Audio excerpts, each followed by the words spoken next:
Hello all. Today we're going to carry on with the story from left off from Ernest Wilkins and his exploits in the First World War, and we're going to move on to Charles Biss. Now this all started again because I was presented with some medals, which are fantastic. We've got the three at the top, which are the general First World War service medals that everybody got those.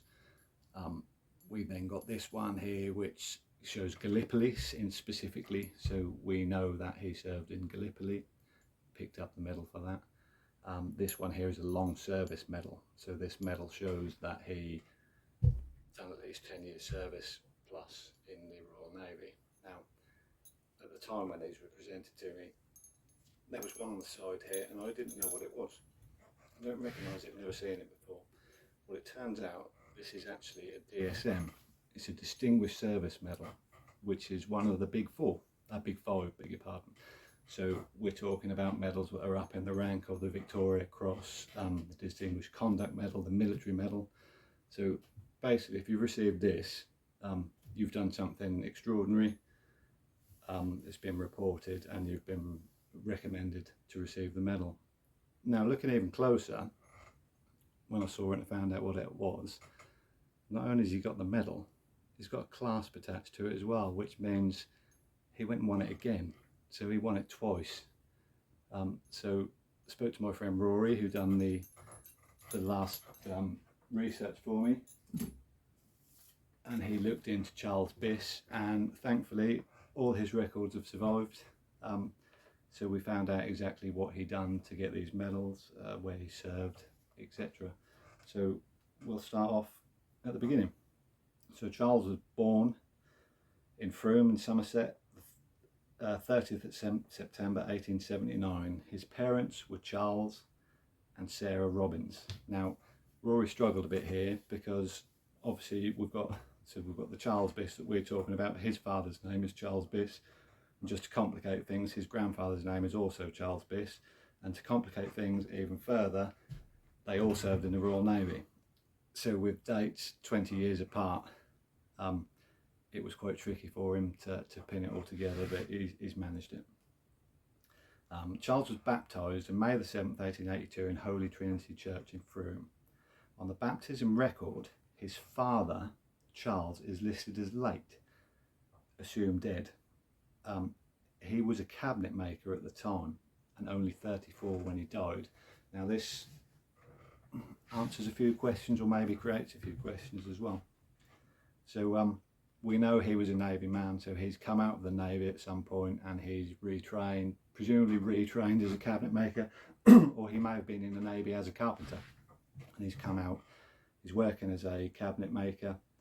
He's died at 34, may have been an industrial accident. We don't know, we don't have that information. But linked to this, now I am aware of a story about my great-grandfather, one or the other, Frederick, who it seems turned up in Wales with not much of an explanation. The way I've been told it, he was wandering about and he was taken in by a family, and hence why he settled in Wales. Now, Frederick would have been 13 years old at the time that his father died.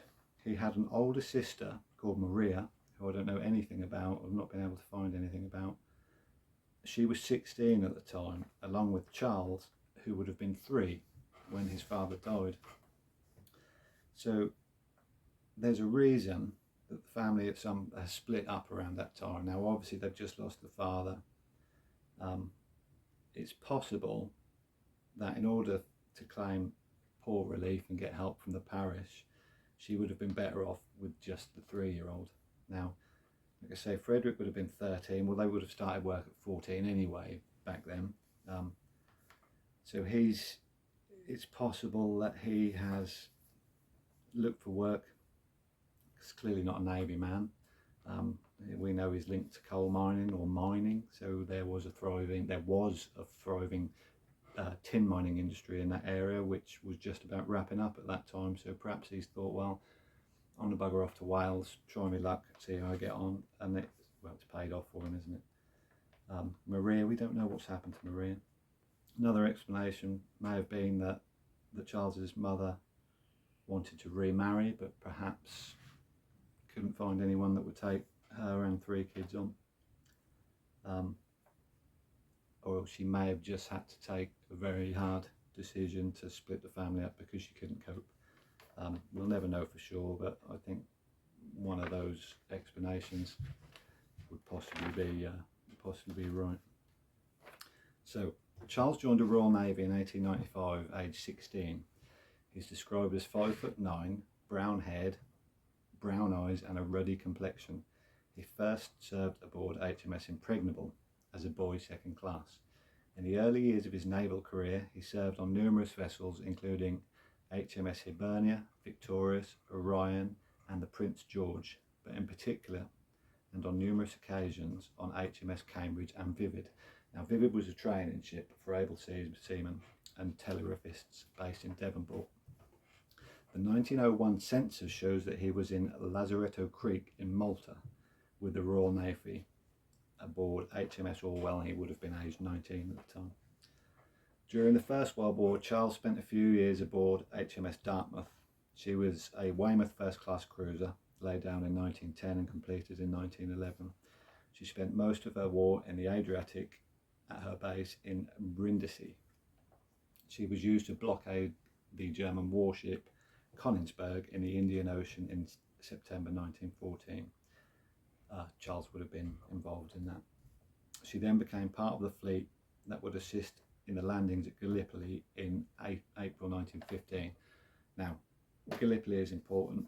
As we go on, this is where Charles received his first DSM.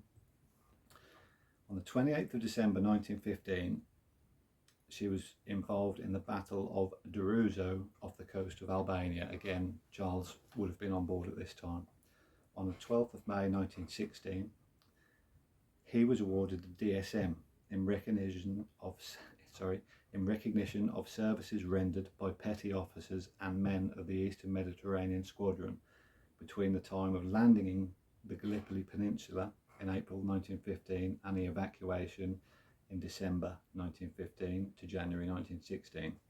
So almost immediately after his exploits in Gallipoli, he was transferred to HMS Egremont for a few months, where he was promoted to leading seaman. Now his promotion probably came about partly because of his award of the DSM. So unfortunately there's no mention in dispatches of exactly what he done to receive the DSM, but we know the ships were under heavy fire. There's a story of another, he actually got shot in the face, and he stayed at his position he was manning a machine gun at the time. And unless you know any family stories of our Charles Biss having a horrendous scar on his face, the timings don't work out. We don't believe it's him. He then transferred back to Dartmouth for almost a year. Now he did not take part in the Battle of Jutland, which was the only major naval assault, if you like, or battle of the First World War, but we know where he was at the time. He wasn't involved in that. He was briefly reunited with the Vivid for a few months before being transferred to HMS Resolution in December 1916. It was on this ship that he would gain his final promotion to petty officer around November 1917.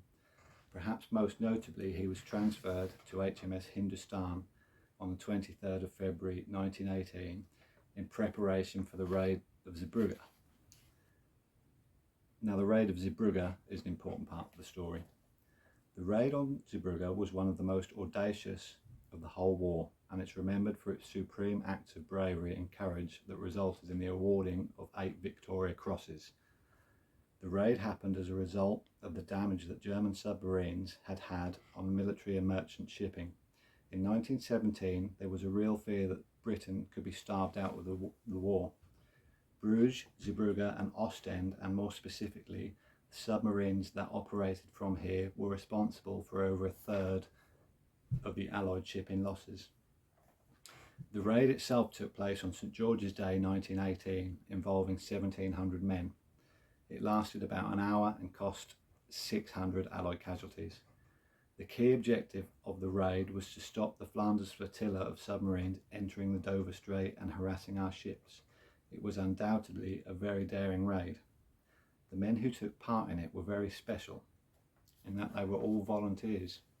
They were all told that there's a very real chance that you will either be killed or captured in this operation. So nobody was forced to go. They literally did ask for volunteers, and for some reason Charles said, yeah, it sounds like a good idea, I'll go. So all these guys went.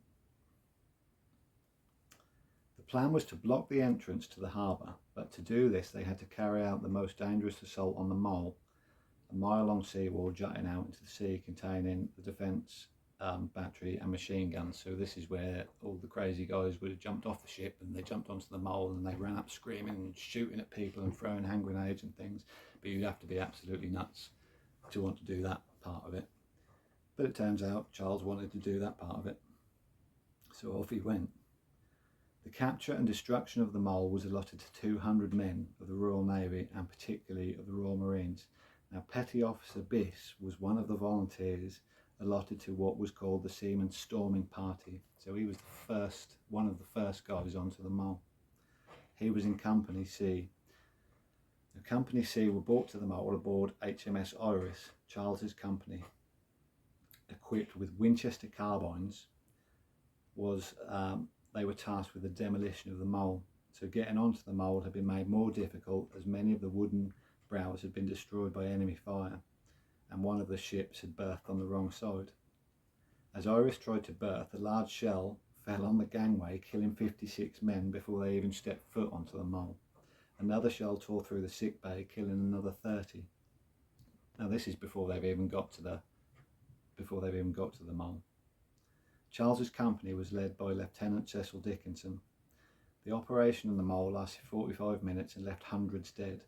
The battery at the end of the mole had not been subdued, and the demolition could not take place because too many of the assaulting troops were caught up struggling with their objectives. Basically, they were stuck. They'd got onto the mole, they couldn't get off again, so they couldn't blow it up. The retirement from Zeebrugge was just as eventful and just as devastating. Over the past century, there's been fierce debate over the effectiveness of the raid. In essence, German U-boats were exiting the harbour within 2 days of the operation, and they themselves, the Germans, suffered only 8 killed and 10 wounded in the operation. That it was brave is undeniable. That it failed is also undeniable. There's some interesting videos on YouTube. Actually, there's one that's done with animation. If you go onto YouTube and type in raid on Zeebrugge, in particular it mentions C Company as well, which was Charles's group. There's lots of books about it as well, but I mean, yeah, I'm not going to bore you with it, but it's quite incredible that he took part in this. After Zeebrugge, Charles went back to HMS Resolution, where he saw out the rest of his naval service, finally retiring in January 1920 after 25 years at sea. In 1918, he was awarded the bar to his Distinguished Service Medal for the raid on Zeebrugge. So that's, like I say, he got the DSM twice, which is mad. The clasp to his DSM was published in the London Gazette, and I've got a copy of that here. Again, all this paperwork, I've got various photos of ships he served on. This is the copy of the London Gazette, which has got Charles's DSM in it. It's really quite interesting. So where did we get to? Right, on the 15th of October 1918, so just before the end of the war, he married Alice White at St James's Church in Gunnersbury, Chiswick. They lived at 31 Silver Crescent, Hounslow. Alice was a spinster and she was aged 47. In 1939, a record for Charles and Alice. He's an attendant at the Royal Courts of Justice, aged 60, and the couple lived at 52 Glenhurst Avenue, Bexley. Charles Biss died on the 19th of June 1951 and was cremated. At the time of his death, he and Alice were living at 52 Glenhurst Avenue, Bexley, Kent. Alice appears to have died sometime between April and June 1965 at the ripe old age of 94. Yeah, quite interesting. It's nice to have the story of a bit of a hero in the family. What was going through his mind to want to volunteer to go and take part in the raid on Zeebrugge, we'll never know. He's probably like many of the old boys, he's probably never spoke about it, or he could have been like an Uncle Albert, and he perhaps that was all he'd like to talk about. It's been really interesting doing these little videos, and for the whole period that Rory's been researching it, and he's been texting me and messaging me saying that he's found something else, and it's great, and it's something nice. So to do this, they always say that you're never truly gone till the last person mentions your name, and to do Ernest and Charles and to talk about them has kept their story alive, and it's been really nice. So yeah, let me know if there's anyone else that's sprung up in the family that we didn't know about, and I'll have a look at that as well.